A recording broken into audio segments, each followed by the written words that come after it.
So hi hello friends, అందరికీ నమస్తే. ఎలా ఉన్నారు మిత్రులందరికీ నమస్కారం. ఫ్రెండ్స్, డిఎస్సికి సంబంధించి ఈరోజు పబ్లిష్ అయిన అన్ని వార్తా న్యూస్ పేపర్ల న్యూస్ గురించి క్లారిటీగా చూద్దాం. మొదటి అప్డేట్ వచ్చేసరికి మొదటి సంతకానికే దిక్కు లేదంటూ మనకి మెయిన్ ఎడిషన్లో పబ్లిష్ కావడం జరిగింది. డివైఎఫ్ఐ రాష్ట్ర అధ్యక్షుడు వై రాము మాట్లాడుతూ కూటమి ప్రభుత్వం మెగా డిఎస్సిపై చేసిన మొదటి సంతకానికే దిక్కులేదని విమర్శించారు. ఇదిగో డిఎస్సి అదిగో డిఎస్సి అంటూ నిరుద్యోగుల జీవితాలతో చెలగాటమాడుతున్నారన్నారు. మొదటి సంతకానికే భరోసా లేకపోతే ఎవరిని అడగాలో చెప్పాలని ఆయన డిమాండ్ చేశారు. డిఎస్సి కోసం నిరుద్యోగ కుటుంబ సభ్యుల్ని వదిలి అప్పులు చేసి కోచింగ్ సెంటర్ల చుట్టూ కాళ్ళు తిరిగేలా అరిగేలా నోటిఫికేషన్ కోసం ఎదురు చూస్తున్నారని ఆయన ఆవేదన వ్యక్తం చేశారు. దీనికి సంబంధించి కంప్లీట్ డీటెయిల్స్ అనేవి మీరు ఇక్కడ చెక్ చేయొచ్చు. సర్కారుతో డిఎస్సి డి అంటూ మనకి ఇన్ఫర్మేషన్లో రావడం జరిగింది. సర్కారుతో డి కదం తొక్కిన డిఎస్సి అభ్యర్థులు కృష్ణా జిల్లా అవనిగడ్డలో రహదారిపై బైఠాయింపు. ఎన్నికల సమయంలో ఇచ్చిన హామీని నిలబెట్టుకోవాలని డిమాండ్. 10 నెలలవుతున్న నోటిఫికేషన్ ఎక్కడ, ఇంకెన్నాళ్ళు అప్పులు చేయాలంటూ నిరుద్యోగ అభ్యర్థులు. ఇస్తారో ఇవ్వరో తేల్చి చెప్పండి అంటున్న డిఎస్సి నిరుద్యోగ అభ్యర్థులు అంటూ దీనికి సంబంధించి స్పెషల్ కథనం అయితే పబ్లిష్ చేశారు.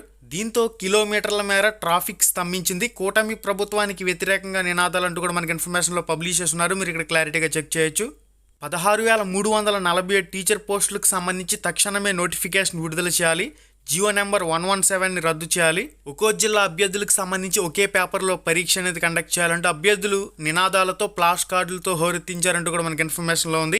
నెక్స్ట్ అప్డేట్ వచ్చేసరికి ఆంధ్రజ్యోతి న్యూస్ పేపర్లో మెయిన్ ఎడిషన్లో ఫ్రంట్ పేజ్లో పబ్లిష్ కావడం జరిగింది. ఏప్రిల్ తొలి వారంలో మెగా డిఎస్సి 16,347 టీచర్ పోస్టుల భర్తీ చేస్తామనే నినాదాన్ని సీఎం చంద్రబాబు నాయుడు స్టేట్మెంట్ అయితే చేస్తూ ఉన్నాడు. ఇప్పటి వరకు విద్యాశాఖ మంత్రి నారా లోకేష్ మార్చిలోనే డిఎస్సి నోటిఫికేషన్ ఇస్తాం, కొత్త విద్యా సంవత్సరానికి పోస్టుల భర్తీ చేస్తామని ఊదరగొట్టి మళ్ళీ ఇప్పుడు తండ్రి వచ్చి ఏప్రిల్ మొదటి వారంలో డిఎస్సి అని చెప్పేసి ప్రకటన చేస్తూ ఉన్నాడు. అంటే మనకి ఇక్కడ డిఎస్సి అభ్యర్థులు రోడ్లెక్కి కదం తొక్కుతున్న నేపథ్యంలో అభ్యర్థుల్ని శాంతపరిచేందుకే గాలి ప్రకటనలు చేస్తున్నారా అనేది కూడా డిఎస్సి అభ్యర్థులందరి ప్రశ్న. మనకి నెక్స్ట్ అప్డేట్ వచ్చేసరికి వచ్చే వారమే మెగా డిఎస్సి అంటూ విశాలాంధ్ర బ్యూరో న్యూస్ పేపర్లో మెయిన్ ఎడిషన్లో పబ్లిష్ కావడం జరిగింది. దానికి సంబంధించిన కంప్లీట్ కథ అంతా కూడా మీరు ఇక్కడ స్క్రీన్ మీద చెక్ చేయొచ్చు. ఇది గైస్ ఇప్పటి వరకు ఉన్న సమాచారం. తెలంగాణ ప్రభుత్వం అధికారంలోకి వచ్చిన తర్వాత మొదటి సంవత్సరంలోనే 11,000కు పైగా టీచర్ పోస్టుల భర్తీ చేసి పోస్టింగ్ల ప్రక్రియను కూడా పూర్తి చేశారు. ఆంధ్రప్రదేశ్లో దాదాపుగా 7 సంవత్సరాల నుంచి ఇప్పటి వరకు ఒక్కటంటే ఒక్క టీచర్ ఉద్యోగం ఇప్పటి వరకు భర్తీ కాని పరిస్థితి.